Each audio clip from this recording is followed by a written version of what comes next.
찾아보면 부하들을 자식처럼 대하는 장군들에 대한 이야기도 많이 전해지고 있죠. 오자병법의 저자 오기처럼 말입니다. 76전 무패. 그는 76번을 싸워서 한 번도 패한 적이 없는 천하무적의 명장이었습니다. 그리고 병사들을 끔찍이 아꼈습니다. 어느 날 오기는 한 병사가 악성종기로 고생을 하는 것을 알게 됩니다.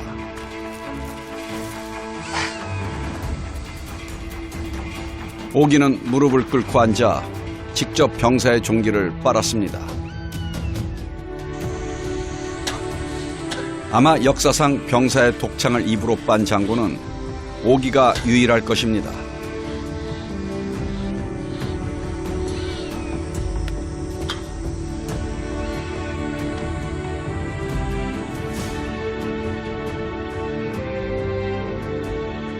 当时这个士兵的母亲就看到了这个事情，就一下就哭了，让旁边的一些其他人一看就很不理解，说作为将军，吴起作为将军这么心疼你的孩子在战场上，然后为你的孩子吸这个脓疮，你应该高兴才对了，你为什么会哭呢？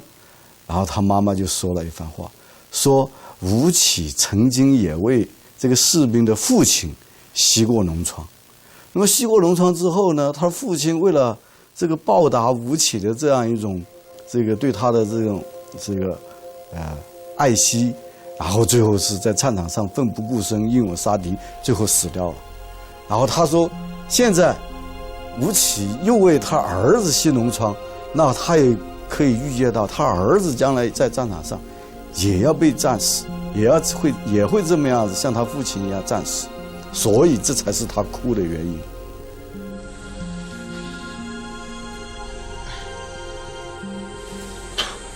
육아 사상의 영향을 받았던 오기는 부자지병이라는 말을 남겼습니다. 장수와 병사가 마치 부자지간처럼 서로를 아낀다면 천하에 두려울 것이 없다는 뜻입니다. 공자의 가르침이 전쟁터에서도 효과가 있어 보이죠? 하지만 한비자의 해석은 달랐습니다. 所以他在吸脓疮，吸脓疮的目的是为了换取 士兵的忠心和感恩，那么怀着这种忠心和感恩，在战场上去杀敌，那么就会取得吴起想要的效果。那么在这个意义上来说，吴起一方面是利他的行为，但是本质上是利己，他为自己有利的。 그런데 이기심이라는 절망적인 인간의 속성을 통해서 한비자는 오히려 희망을 보았습니다. 적절한 통제를 통해 난세를 해결할 가능성을 발견한 것입니다.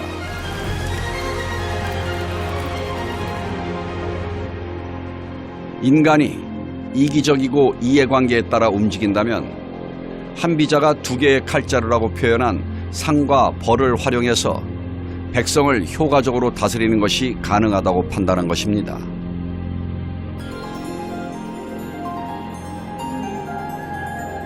그것이 바로 법입니다. 圣君任法而不任治，然后生义而天下之。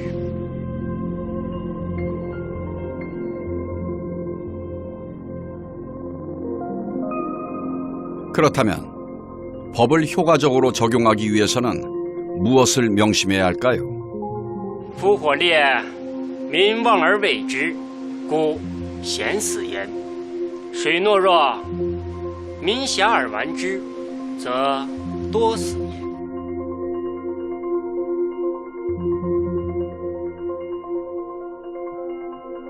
한비자에 의하면 관대함은 성왕이나 할 수 있는 어려운 통치술입니다. 보통 사람이 흉내내다가는 오히려 백성들을 난세로 몰아넣을 뿐이지요. 따라서 엄격함이 관대함보다 낫습니다.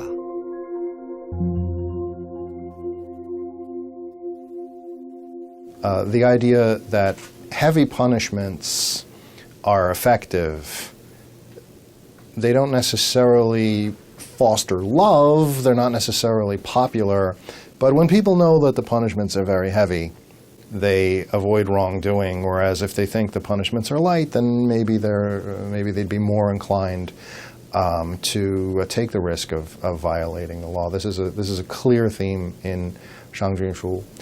Han Feizi somewhat too. Han Feizi believes that when a punishment is due, it should not be reduced, it should not be forgiven. People who have violated their assignment, let's say, need to be punished.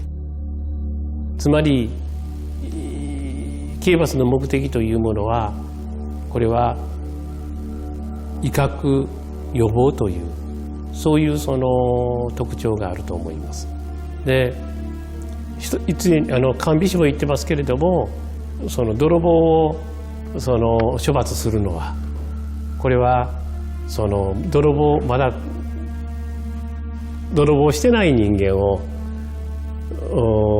そういった行為から遠ざけるためのものであって、一旦した人間に関してはもう無駄だと、その効果はというようなそういった考え方ですね。つまり今で言うと一般予防というこの目的です。威嚇です。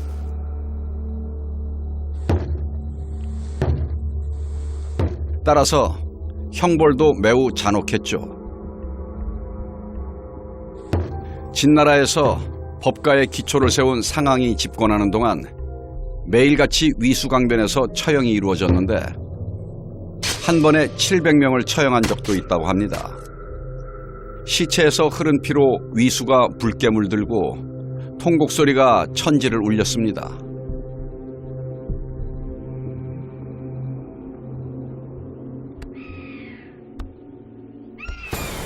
경죄중벌. 가벼운 죄도 무겁게 처벌하면 감히 어길 엄두를 못 내어 법을 지킬 것이라 생각한 것이죠.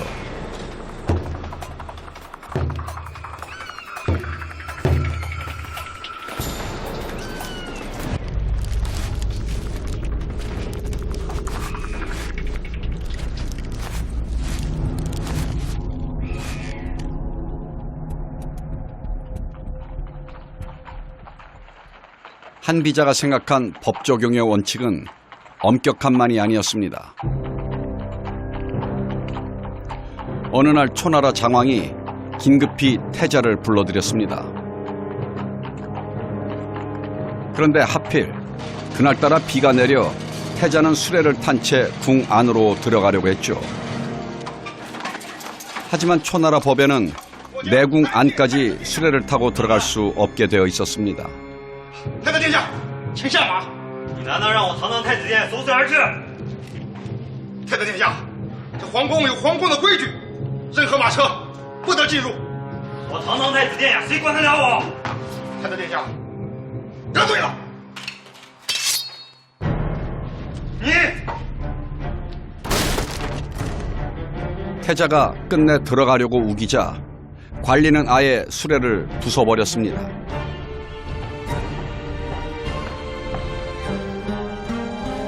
태자는 다음에 왕이 될 사람입니다. 자존심이 상한 태자는 아버지인 장왕을 찾아갑니다. 태자가 왕한테 가서 울면서 저 정리를 죽여달라고 그런 거죠. 그랬더니 왕이 이제 하는 말이 내가 있을 때 그 자는 내 법에 따라 다 지켰고 지금 태자가 후계자지만 태자한테도 아첨하는 모습을 보이지 않았다. 그야말로 정말 나에게서도 공정하고 그 후계자에서 공정하니까 그야말로 정말 모범이다. 그런 이야기죠. 예.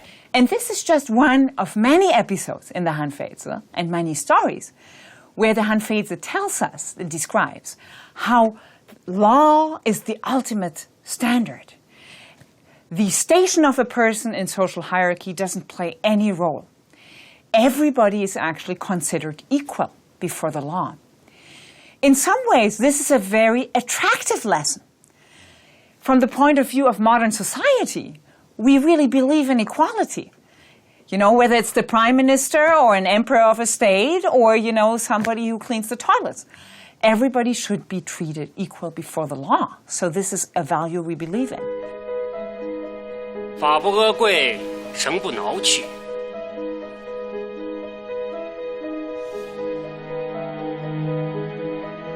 법은 누구에게나 예외 없이 평등하게 집행해야 한다는 말입니다.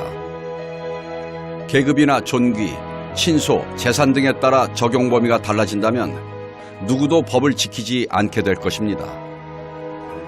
If officials are not enforcing the law but are following their own personal whims or preferences, they will be abusing their authority. And if they abuse their authority, they will erode the legitimacy of the system. People will lose respect for the law, and they will stop complying with the laws themselves. 한비자가 생각한 법 적용의 또 다른 원칙은 신뢰입니다.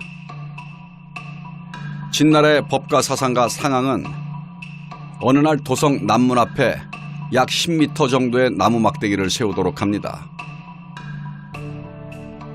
한번 테스트를 해보기로 했습니다.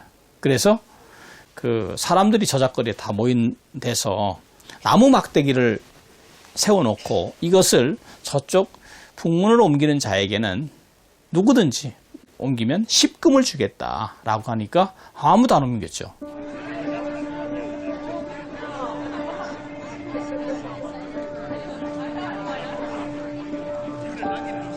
.10斤呢，当时1斤等于20两白银，那么10斤呢就是200两白银。这个在当时来说那是很大的一笔数字了，但是人们将信将疑，就哪有这样的好事啊？结果他一看人们在犹豫的时候，加大这个赏赐力度，说奖50斤，50斤就相当于1000两白银。 나무 막대기 하나 옮기는데 팔자를 고칠 수 있는 거금이 걸린 것입니다.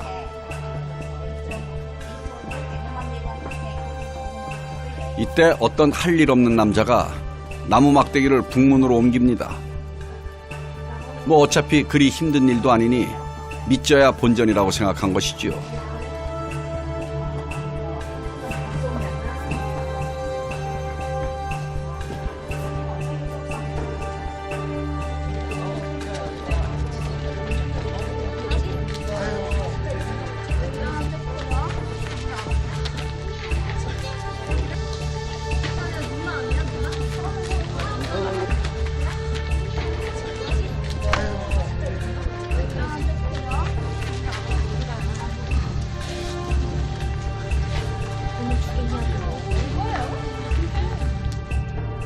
就从南门把这个三藏之墓移到了北门，结果他真拿到了50斤。那么通过这个故事，就使得秦国的民众当时就相信，商鞅言出必行，他说的就能做到。因为你看，他说从南门把这个三藏之墓移到北门，能赏50斤，他说到了，他说到也做到了。那么他以后在政治实践之中提的任何法令，他也能说到做到，从而确立起公信力来。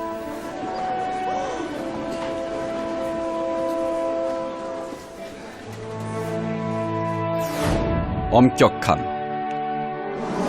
예외 없음, 그리고 신뢰야말로 시스템을 떠받치는 큰 기둥인 것입니다.